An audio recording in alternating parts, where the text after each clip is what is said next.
എല്ലാവർക്കും നമ്മുടെ യൂട്യൂബ് ചാനലിലേക്ക് സ്വാഗതം.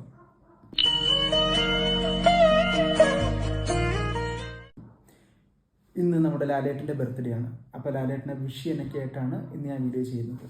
ഹാപ്പി ബർത്ത്ഡേ ലാലേട്ട. ഇന്ന് നമ്മൾ ചർച്ച ചെയ്യാൻ പോകുന്നത് ലാലേട്ടൻ്റെ വരാനിരിക്കുന്ന പുതിയ പ്രോജക്ട്സിനെ പറ്റിയാണ്. ഇപ്പോൾ നമുക്ക് അതിൽ തന്നെ ഒന്നാമതായിട്ട് പറയാനുള്ളത് എമ്പുരാനെ പറ്റി പ്രത്യേകിച്ച് ഒന്നും പറയേണ്ട കാര്യമില്ല, എല്ലാവർക്കും അറിയാവുന്ന കാര്യം തന്നെയാണ്. ലൂസിഫർ എന്ന സിനിമയുടെ രണ്ടാമത്തെ ഭാഗമായിട്ട് വരുന്നതാണ്. പഴയ സിനിമയിലുണ്ടായിരുന്ന ക്യാരക്ടേഴ്സും ആക്ടേഴ്സും എല്ലാം തന്നെ ഈ പടത്തിലും ഉണ്ടാകാൻ സാധ്യതയുണ്ട്. പിന്നെ കൂടുതലായിട്ട് പുതിയ പുതിയ താരങ്ങൾ വരാൻ ഇടയുണ്ട്. പ്രൊഡ്യൂസ് ചെയ്തത് ആന്റണി പെരുമ്പാവൂരായിരുന്നു. ഈ പടത്തിൽ ലൈക്ക പ്രൊഡക്ഷൻസും കൂടെ ചേർന്നിട്ടുണ്ട്. അപ്പോൾ ഒരു വലിയ പടമായിട്ട് തന്നെയാണ് അവർ ചെയ്യാൻ പ്ലാൻ ചെയ്തിട്ടുള്ളത്. ഇപ്പോൾ ഇന്ന് ഇതിൻ്റെ പോസ്റ്റർ വന്നിട്ടുണ്ട്, രണ്ടാമത്തെ പോസ്റ്റർ. ട്രെയിലറൊക്കെ ഇപ്പോൾ വരുമെന്ന് അറിയില്ല. ഷൂട്ടിംഗ് ഒക്കെ ഒരു 20% കംപ്ലീറ്റ് ആയിട്ടുള്ളൂ. വലിയ വലിയ ഭാഗങ്ങൾ ഇനിയും ചെയ്യാനിരിക്കുന്നേ ഉള്ളൂ. ഈ വർഷം റിലീസ് ഉണ്ടാവുമെന്ന് തന്നെ ഡൗട്ടാണ്. ചിലപ്പോൾ അടുത്ത വർഷമായിരിക്കാം. ക്രിസ്മസിനൊക്കെ ഉണ്ടായിരുന്നെങ്കിൽ നന്നായിരുന്നു എന്ന് ആഗ്രഹിക്കുന്നു. നമുക്ക് അടുത്തതായിട്ടുള്ളത് ബറോസ് ആണ്. ബറോസിന്റെ റിലീസ് പറഞ്ഞിരിക്കുന്നത് സെപ്റ്റംബർ 12 ഷൂട്ടിംഗ് ഒക്കെ ഓൾമോസ്റ്റ് കഴിഞ്ഞിരിക്കുന്നതാണ്. അത് ഒരു നോവലിനെ ആസ്പദമാക്കി എടുക്കുന്ന സിനിമയാണ്. അത് ചെറിയ കുട്ടികൾക്കൊക്കെ ഇഷ്ടപ്പെടുന്ന രീതിയിൽ ഡിസ്നിയിലൊക്കെ വരുന്ന കൂട്ടൊരു പടമായിരിക്കും. പടം ഇറങ്ങുമ്പോൾ അറിയാം എങ്ങനെയുണ്ടാവുന്നത്. പിന്നെ നമുക്ക് അടുത്തതായിട്ട് വരുന്ന റാം ഒരു ബിഗ് ബഡ്ജറ്റ് സിനിമയാണ്. അത് 2 പാർട്ടായിട്ട് ചെയ്യുന്ന സിനിമയാണ്. ജീത്തു ജോസഫാണ് പടത്തിന്റെ ഡയറക്ടർ. ഇപ്പോൾ ഒന്നാമത്തെ പാർട്ടിന്റെ കുറേ ഭാഗങ്ങളൊക്കെ എടുത്തു കഴിഞ്ഞിട്ടുണ്ട്. പക്ഷേ ഷൂട്ടിംഗ് ഇപ്പം നിന്ന് പോയിട്ടാണുള്ളത്.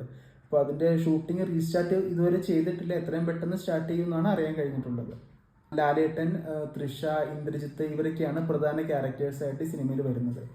അടുത്തതായിട്ട് നമുക്ക് പറയാനുള്ളത് റംബാൻ ആണെങ്കിൽ ജോഷി മോഹൻലാൽ കൂട്ടുകെട്ടിൽ വരുന്ന പുതിയ ചിത്രമാണ്. അതിന്റെ ഷൂട്ടിംഗ് ഈ വർഷം ലാസ്റ്റ് അല്ലെങ്കിൽ അടുത്ത വർഷം സ്റ്റാർട്ടാകും. അത് ചെമ്പൻ വിനോദാണ് പടത്തിന്റെ സ്ക്രിപ്റ്റ് ചെയ്യുന്നത്. നല്ലൊരു ആക്ഷൻ മാസ് മസാല പടം തന്നെയായിരിക്കും നമുക്ക് പ്രതീക്ഷിക്കാം. പിന്നെ നമുക്ക് വരാനിരിക്കുന്ന പടമാണ് വൃഷുഭ. അതൊരു കന്നഡ സിനിമയാണ്. നന്ദകിഷോർ എന്നങ്ങോട്ട് പറയുന്ന ഒരു ഡയറക്ടറാണ് ആ പടം ചെയ്യുന്നത്. പുള്ളിയുടെ മുമ്പത്തെ പടമാണ് പൊഗാറ് എന്ന് പറയുന്ന കന്നഡ പടമുണ്ട്. പടം വെച്ചിട്ട് ഫേമസ് ആയ പടമാണ്. വേറെ പടം നെറ്റിൽ സെർച്ച് ചെയ്തിട്ട് എനിക്കൊന്നും അറിയാത്ത സിനിമകളാണ്. അപ്പോൾ ആ സിനിമ എന്ന് പറഞ്ഞാൽ പഴയ ഒരു പീരിയോഡിക് മൂവി ആയിട്ടാണ് കാണിക്കുന്നത്. പിന്നെ പുതിയ കാലഘട്ടവും പഴയ കാലഘട്ടവും ഒക്കെ ഉണ്ടെന്നാണ് അറിയാൻ കഴിഞ്ഞത്. ഫാദർ സൺ അവരുടെ ഒരു സംഭവങ്ങളൊക്കെയാണ് 2 കാലഘട്ടത്തിലെയും കാണിക്കുന്നതെന്നാണ്. പിന്നെ ഞാൻ ഇനി കാത്തിരിക്കുന്നത് അല്ലെങ്കിൽ ഭയങ്കര പ്രതീക്ഷ വയ്ക്കുന്ന ഒരു സിനിമയാണ് തരുൺമൂർത്തി, ലാലേട്ടൻ, ശോഭന ഈ കോമ്പിനേഷനിൽ വരുന്ന സിനിമ. മോഹൻലാൽ 360 എന്നാണ് ഇപ്പോൾ പേര് പറഞ്ഞിട്ടുള്ളെങ്കിലും സിനിമയ്ക്ക് പേര് അവർ ഇതുവരെ ഇട്ടിട്ടില്ല. ഇന്നൊരു അപ്ഡേറ്റ് ഉണ്ടായിരുന്നു സിനിമയുടെ പേരിനായിട്ടുള്ള വെയിറ്റിങ്ങിലാണെന്ന്.